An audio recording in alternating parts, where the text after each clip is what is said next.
Hello बच्चों, welcome to लक्ष्य institute. ये बच्चों क्वेश्चन दिया गया है जनवरी जेई मेंस का है, 1 फरवरी और सेकंड शिफ्ट का पेपर है, जिसमें मैं पूछ रहा है कि find the ratio of tension in the string. ठीक है बच्चों, एक स्ट्रिंग है जिसमें टेंशन T1 है, दूसरा स्ट्रिंग है T2 जिसमें टेंशन T2 है, और दूसरे वाले स्ट्रिंग से जो मास लटक रहा है, हैंग कर रहा है, वो 1 kg का है, पहले वाले से 3 kg का है बच्चों। तो यहाँ पे हमें रेशियो निकालना है किसका बच्चों? T1 अपान में T2 निकालना है। T1 अपान में कितना बच्चों? T2। अब यहाँ पे देखोगे जो T1 की वैल्यू आएगी, T1 वाले स्ट्रिंग से बच्चों 3 kg प्लस 1 4 kg का मास लटक रहा है, तो यहाँ पे जो फोर्स लगेगा 4G लगेगा, टेंशन जो लगेगा T1 की वैल्यू 4G लगेगी, 4 इंटू 10 कर देंगे बच्चों, कितना आ जाएगा? 4 आ जाएगा। और T2 कितना आ जाएगा बच्चों? T2 में सिर्फ यही 1 kg का मास यहाँ पे हैंग कर रहा है, तो यहाँ पे बच्चों 1 इंटू कितना 10 इज इक्वल टू कितना बच्चों? 10 हो जाएगा। जब T1 बाई T2 निकालेंगे बच्चों, तो T1 कितना है हमारा यहाँ पे देखोगे T1 हमारा कितना है बच्चों? 40। ठीक है, तो ये 40 डिवाइड बाय कितना बच्चों? 10 इज इक्वल टू कितना आ जाएगा? 4 आ जाएगा। और हमारा आंसर यहाँ पे देखोगे चौथा आंसर बच्चों करेक्ट है। ठीक है, बहुत वेरी इजी क्वेश्चन है ये। ठीक है, अब अगला क्वेश्चन देखते हैं बच्चों।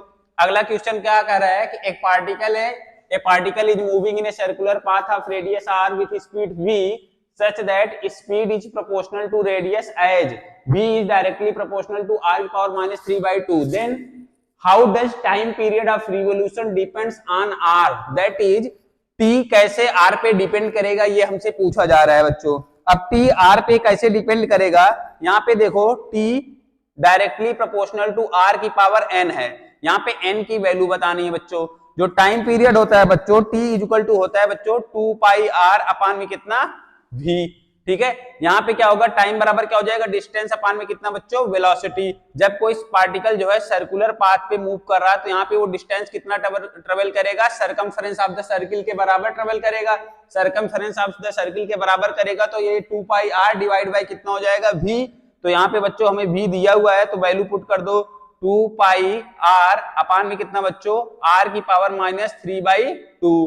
ठीक है, r की पावर कितना बच्चों? -3/2। तो यहाँ पे t जो मिलेगा बच्चों 2 पाई r की पावर ये 1 है, ये पावर -3/2 है, ऊपर जाएगा तो +3/2 हो जाएगा। तो यहाँ पे बच्चों कितना मिल जाएगा? r की पावर मिल जाएगा 5/2। ठीक है बच्चों, तो यहाँ पे हमारा सेकंड आंसर करेक्ट हो जाएगा। t is directly proportional to r की पावर कितना? 5/2। ठीक है बच्चों, वेरी इजी क्वेश्चन है, सर्कुलर मोशन का क्वेश्चन है। अगला क्वेश्चन देखते हैं बच्चों कि एक चार्ज पार्टिकल जिसका मास m और चार्ज q है, वो इक्विलिब्रियम में है इन एन इलेक्ट्रिक फील्ड। कोई चार्ज पार्टिकल किसी इलेक्ट्रिक फील्ड में जो है इक्विलिब्रियम में है।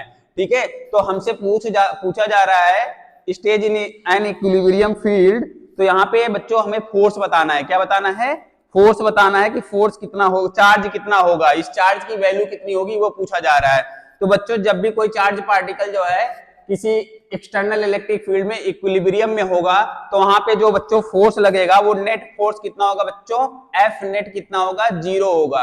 अब यहाँ पे चार्ज पार्टिकल है, तो इलेक्ट्रोस्टैटिक फोर्स जो लगेगा वो कितना होगा बच्चों?